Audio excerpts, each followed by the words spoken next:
Subscribe करंतु विपिन बिहारी सामल channel को press करंतु पाखरे थिबा बेल आइकन को जा फल रे प्रतिदिन अपलोड होउथिबा आध्यात्मिक कथावस्तु को आपण माने सुनि परिबे। ओम गुरुदेवाय नमः। ओम गुरुदेवाय नमः। ओम गुरुदेवाय नमः। सर्वप्रथमे जगतर नाथ जगन्नाथ अखिल ब्रह्मांडपति से जगदीश्वर निखिलेश्वर घट घट निवासी आत्मा नारायण परमात्मांकर अभय चरणार बिंदु जुगले कोटि कोटि अनंत कोटि बार मानसिक भाव में भूमिपात साष्टांग दंडवत तत्पर कथावस्तु को श्रद्धापूर्वक श्रवण करुथिबा समस्त सदात्मा दिव्यात्मा चिदात्मा ब्रह्म जिज्ञासु भक्त भक्तागणंकर समस्त मोर हृदयर गभीरतम प्रदेश सप्रेम गुरुस्वामी प्रणाम प्रीति भरा नमस्कार। सजन वृंद आमे आलोचना करुथिले भगवान कपिल आ देवहूति प्रसंग। तेबे कर्दम ऋषि जेतेबेले बानप्रस्थरे चली गले प्रभु भगवान कपिल माता देवहूति पाखरे बिंदु सरोवर पवित्र स्थान रे रही माता को पुत्र हिसाब रे शांति प्रदान करुछंती। माँ पुअर संपर्क तो संसार रे सबुठारु बड़ पवित्र संपर्क। दिने प्रातः समय रे निजर नित्यकर्म शेष करी भगवान कपिल ध्यान आसन रे बसी गले। माता देवहूतिंकर मने पड़ीगला ब्रह्मा तांको जो कथा कहिथिले जेतेबेले देवहूति बांछा करथिले मोर भल पुओटिए जन्म हो मोर सुंदर पुओटिए जन्म हो ज्ञानी पुत्रटिए जन्म हो सेतेबेले तांकर बांछा भगवान ब्रह्मा जानिथिले। ब्रह्मा तांको गोटे कथा कहिथिले। एई समय रे ब्रह्मांकर कथाटा माता देवहूतिंकर मने पड़ी जाइछि। परमेष्टि ब्रह्मा तांको कहिथिले तुम कोଳରେ प्रभु आसीबे जीव उद्धार मार्ग प्रदर्शन से करेइबे ए जगतवासी तांको कथा द्वारा उद्धार पाइबे। सबु कथा स्मरण होला परे माता देवहूति पुत्र बोली जाहाकु जन्म देइचंती तांको भगवान ज्ञान करी पाखरे जाई पहुंची गले। पहुंचिला परे विनय पूर्वक प्रश्न पचारुछंती। जेबे माता देवहूति कोन प्रश्न करिचंती निर्विर्णा नितरांघु मन्ना असत इंद्रिय तर्षणात् जेन संभाव्यमानेन प्रपन्नाधं तमः प्रभु। देवहूति पचारुछंती हे प्रभु। देवहूति माता जिज्ञासा करुछंती कहउछंती निजर भगवान रूपी पुत्र को हे प्रभु मु असत इंद्रिय मानकर उपद्रव रे पीड़ित होई अत्यंत क्लांत होई पड़िलिनी। ए शरीर केवल इंद्रिय मान को तृप्ति दवा पाई जीवन सारा कर्म करिछि। एठु सेठिके जाइछि सेठु सेठिके जाइछि इंद्रिय मान को तृप्त करिवा को जाई मु अज्ञान अंधकार रे पड़ी जाइथिली। प्रभु आपणक कृपारु आपणक सानिध्य लाभ करी एबे सत असतर प्रभेद मु बुझी पारिछि। मनुष्य जन्म रे प्रकृत सुख केते परिमाण रे मिले मनुष्य जीवन रे ताकु दुख केते परिमाण रे मिले ए सब कथा आज मोर ज्ञान स्तर रे पहुंची जाइछि। दुख केते परिमाणर सुख केते परिमाणर मनीष को मिले ए जीवन काल भितर मु ताकु मापी सारिछि। मते जन्म मृत्यु चक्ररु आपण उद्धार पाइमार मार्ग को प्रदर्शन करंतु। एठी मोर गोटिए कथा सजन वृंद को कहि रखिबी। ए कथाटी विचार योग्य कथा। जीवात्मा भितरे भगवत जिज्ञासा आसे केतेबेले ता भितरे भगवत जिज्ञासा आसे। देवहूतिंक भितरे काहे कि ए भगवत जिज्ञासा आसीछि एटा जानिबा दरकार। ए मनीष धरा पृष्ठ को आसे कर्म करे इंद्रिय मान को भोग्य वस्तु देई सुख अनुभव करे। जो माने सारा जीवन भोग करी करी इंद्रिय मान को संतुष्ट करिया पाई कठिन परिश्रम करी मध्य जीवनर वास्तव सत्य को बुझी पारंती नाही से माने मृत्यु पर्यंत अज्ञान होई रही जानती। एमिति अनेक लोक संसार रे अचंते तांको भितर भगवत जिज्ञासा न थाए।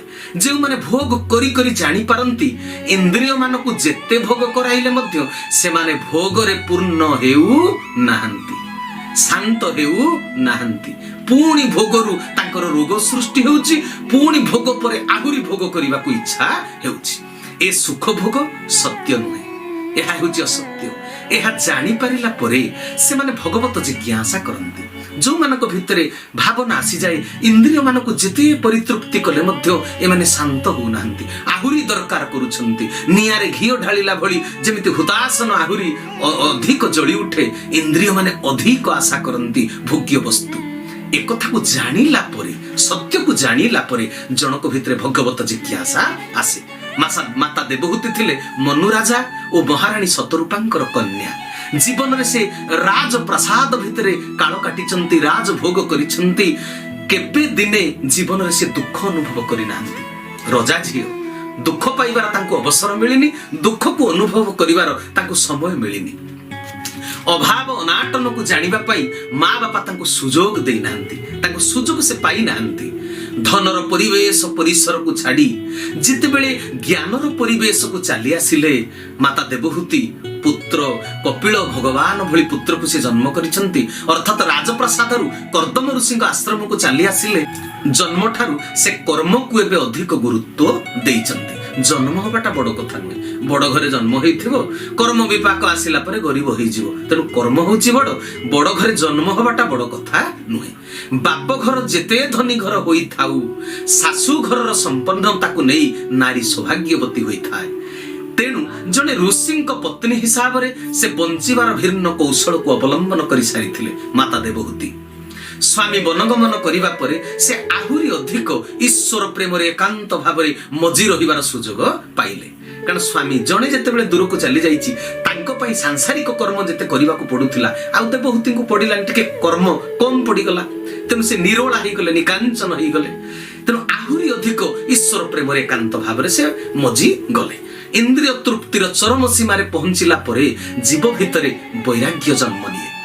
ଦେବହୂତି କହିଲେ, ହେ ପ୍ରଭୁ, ମୁଁ ମନୁଷ୍ୟ ଜୀବନର ସମସ୍ତ ଭୋଗ୍ୟ ବସ୍ତୁକୁ ଭୋଗ କରି ସାରିଛି। ଭୋଗ କରିବା ପରେ ମଧ୍ୟ ଶାନ୍ତି ନାହିଁ। ମୋର ଆଉ ଭୋଗ କରିବାର କିଛି ଇଚ୍ଛା ନାହିଁ। ଏହା ହୃଦୟଙ୍ଗମ କଲି। ତେଣୁ ମାନେ ଯେତେ ଇନ୍ଦ୍ରିୟ ମାନଙ୍କୁ ସନ୍ତୁଷ୍ଟ କଲେ ବି ସେ ଶାନ୍ତି ହଉନାହାନ୍ତି। ଏଟା ଯେତେବେଳେ ମୁଁ ହୃଦୟଙ୍ଗମ କଲି, ତେଣୁ ଇନ୍ଦ୍ରିୟ ମାନଙ୍କୁ ଭୌତିକ ବସ୍ତୁ ଦେଇ ଦେଇ ମୁଁ ଥକି ପଡିଛି। ଇନ୍ଦ୍ରିୟ ମାନେ ଏତେ ବଳବାନ ଯେ ସେ ଯେତେ ଭୋଗ କଲେ ମଧ୍ୟ ଶାନ୍ତ ହେଉନାହାନ୍ତି। ଏକଥାକୁ ମୁଁ ବୁଝିଗଲି। এইটা বুঝিগলা পরে মু আপনার শরণকু আসিছি। হে ঠাকুরে, মতে শরণ প্রদান করন্তু।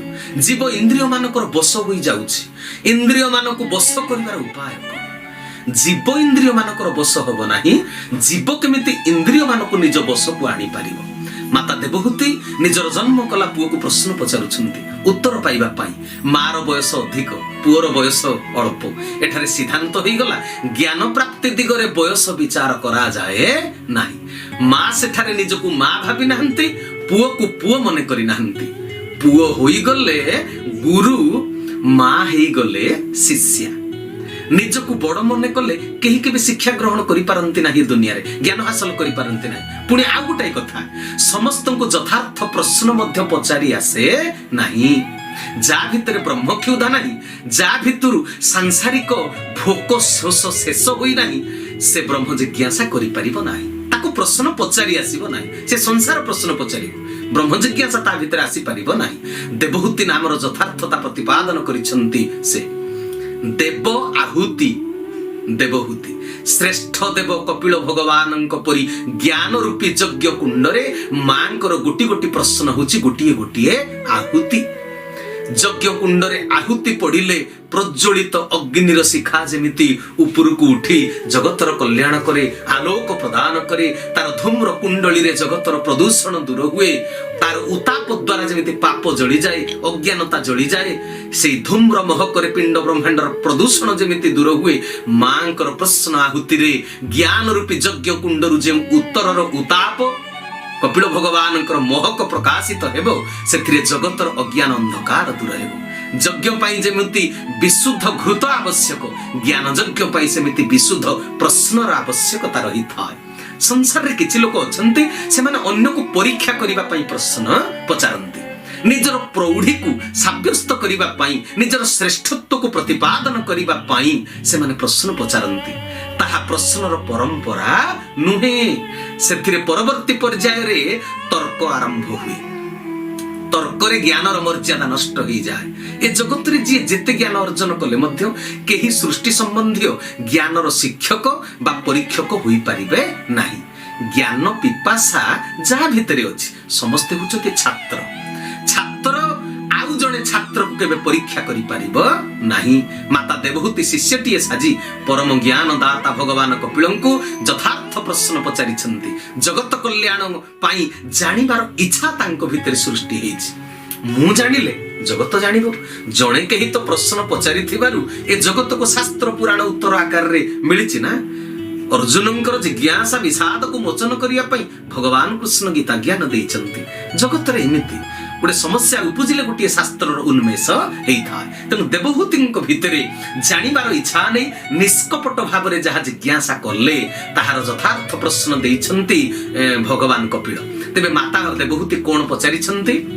नारी स्वभावे मोहि मंद न जाने आत्मा भल मंद कि रूपे संसार टूटई जीवन बंधन की सबके सब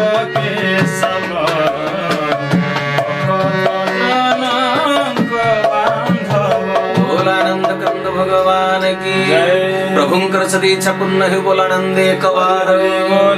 माता देवहूति कहउछंती हे प्रभु मु होछि नारी, मु साधारण जने नारी, मु नारी जन्म पाइछि।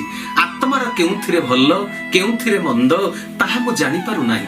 संसार बंधनरु मु मुक्त हेबि केमिति, जन्म मृत्यु चक्ररु उद्धार पाइबे केमिति। जीव जे बंधन रे पडिछि ए बंधन काहार प्रकृत रे प्रभु? किए बंधन रे प्रकृत रे पडिछि? शरीर ना आत्मा? भगवान कपिल कहिले हे मां तुम भितर एपरि प्रश्न सृष्टि हेउछि तेणु मु तुम ऊपर अत्यंत प्रसन्न। मते बहुत खुशी लागुछि। तुम भितर गोटे आध्यात्मवादर प्रश्न जन्म नेछि। मुक्ति पाइबार इच्छा तुम भितर प्रकट हेछि। प्रकृत जीवनर वास्तव सत्य सृष्टि संबंधी सत्य को जानिबा पाई तुम भितर गोटे जिज्ञासा आसीछि। ए कथा जानिला परे मो भितर गोटे आनंद सृष्टि होछि। मु तुमरे ऊपर अत्यंत प्रसन्न हो जाउछि। मुख्य निमंते तुम भितर वैराग्य जात होइछि। एहा जानी मते खुशी लागुछि। हे मां मुख्य प्राप्ति पाई जहा करणीय एबे तुमे मो ठारु ताहा सुन। मुख्य प्राप्ति पाई बा ए जो इंद्रिय मानकर बंधनरु मुक्ति पाइबा पाई कोन करिबाको पड़िबो एबे तुमे मो ठारु मन देई सुन। तेबे भगवान कपिल माता देवहूति की कोन कहउछंती?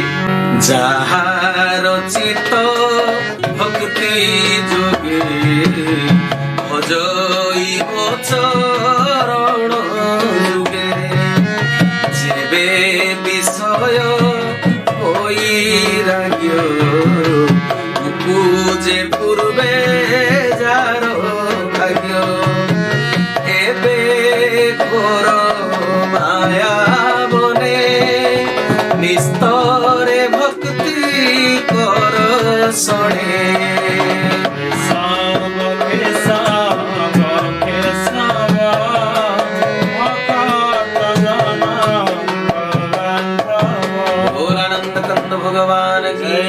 प्रभुंकर सदीच्छा पुण्य हे बोलानंदे कवार। माता देवहूति को प्रभु भगवान कपिल केते सुंदर भावरे उत्तर दउछंती। भगवान कपिल कहउछंती हे मां चित्त जे पर्यंत भक्ति जोगरे निमग्न न होइछि, मन प्राण जे पर्यंत भक्ति मार्ग रे संपूर्ण मग्न होई नाही, भगवान कर चरणार बिंदरे विषय वैराग्य होई निश्चला भक्ति सह न लागिले कर्म बंधन रु केबे ए जीव मुक्ति पाई परिबो नाही। तेनु हे मां एते साधारण कथा नुहे। आपण जेते सहज रे प्रश्नटी पचारि दैचंती कर्म करिबा से विषय को कर्म रे प्रवृत्त होबा एते सहज साध्य कथा नुहे। विषय प्रति वैराग्य आसीबा मध्य एते सहज कथा नुहे। इंद्रिय मानकर उपद्रव केवल मन पाई। मन हेउची बंधनर कारण, मन हेउची पुणी मुख्यर कारण। दुईटी जाक कथा एई मन पाई। मनटी सकल घटन घटनर मूल। जेउ अग्नि रे आमे रोषेई करी भोजन करंती अर्थात जेउ अग्नि बंचिबार खोराक जोगाई थाए सेई अग्नि को व्यवहार करी न जानिले से बंचाइबा परिवर्ते मारी दिए। ए मन सेई भली काम करे। ए मन अच्छी बोली आमे सत मार्ग रे जाई परिबा। ए मन पुणी जीवको असत मार्ग को नहीं जाउछि।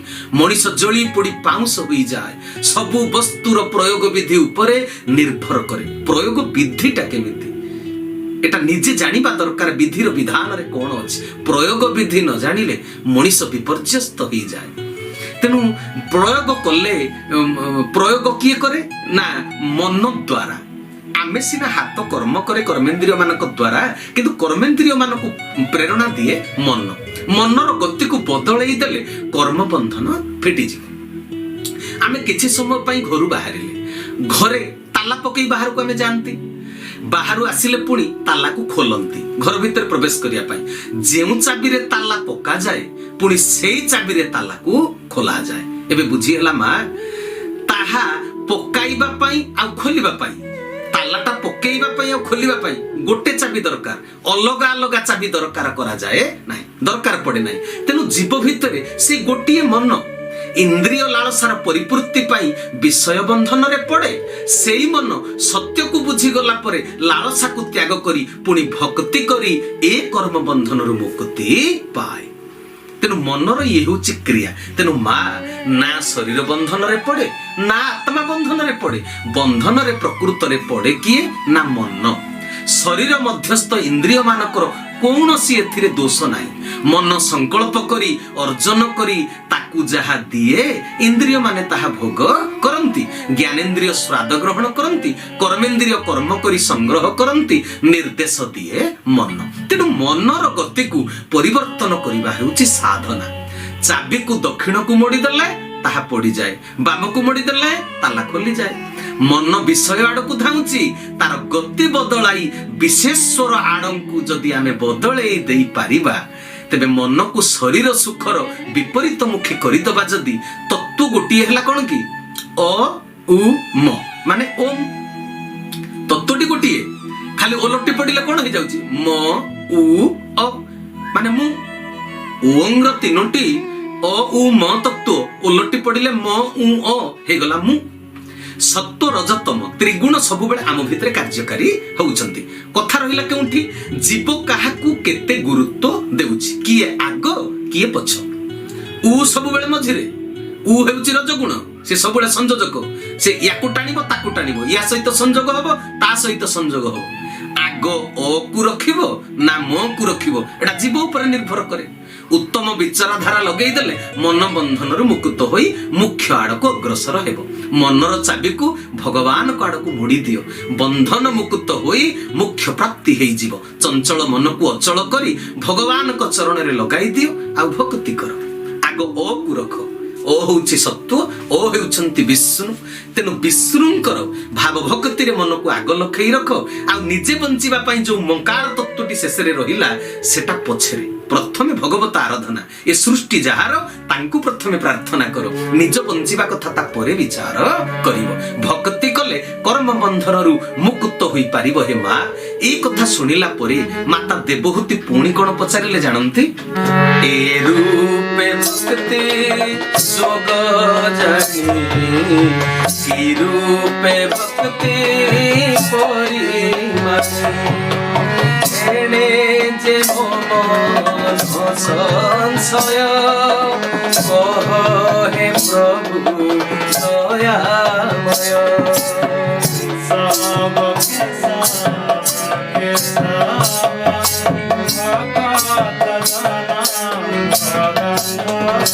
बोल कपिल भगवानंकर, बोल विदुषी माँ देवहूतिंकर, जगतर कल्याण ही बोल आनंदे गवार। तेणु सजन वृंद माता देवहूति कहउछंती, हे प्रभु मन को स्थिर करिबा पई भक्ति जोगर आवश्यकता रहिछि। ए कथा मु आपनक ठारू एबे श्रवण कली। हेले भक्ति करिबि केमिति? जन्म जन्मांतर मंद संस्कार को धरी जीव हे धरा पृष्ठ को मु आसीछि। मनर महिला कोन एते शीघ्र एते सहज रे निष्कासन होई पारिबो? मनर कोन से संस्कार दूर होई पारुछि? मनर सम अवस्था आसिले सिना भक्ति ज्ञान वैराग्य रे जुक्त होई मु पारिबि। मनरे आग्रह सृष्टि हेले तो प्रभुंक चरण रे ताकु लगेई पारिबि। भक्ति करिबि, भक्ति पाई मनरे आग्रह सृष्टि हबो केमिति? एईटा बड़ कथा। हे प्रभु मते ए उपायटी बतई दियो जे मो मनरे केमिति भक्ति जागृत हबो भक्ति पई गोटे अभिलाष गोटे आग्रह गोटे आकांक्षा आसीबो केमिति भगवान कपिल कहिले माता देवहूति को प्रसंग मजरं वास मात्मन कवय विदुः सएव साधु सुकृतो मुख्य द्वार मपाकृतम। प्रभु कहिले हे मा संग होची सबुठु बड़ कथा जे सा संग वे सा रंग संग बा आसक्ति होची आत्मार बंधनर कारण आसक्ति रे पड़ी मनुष्य कोनोसी वस्तु और व्यक्ति प्रेम रे पड़ी आसक्ति रे से बांधी ही जाउची दुखर कारण होची बंधन अन्य किछि नुहे। आमर जो भगवान को प्रति भक्ति आसीबा आमर तो अलगा जिनिस प्रति अलगा व्यक्ति वस्तु पदार्थ प्रति आसक्ति रहिछि बोली एपटे बंधन रे पड़िबारु आमे मुक्त होई पारु नाहंती तेनु भक्त होई पारु नाहंती आम भितर भक्ति आसी पारु नाही।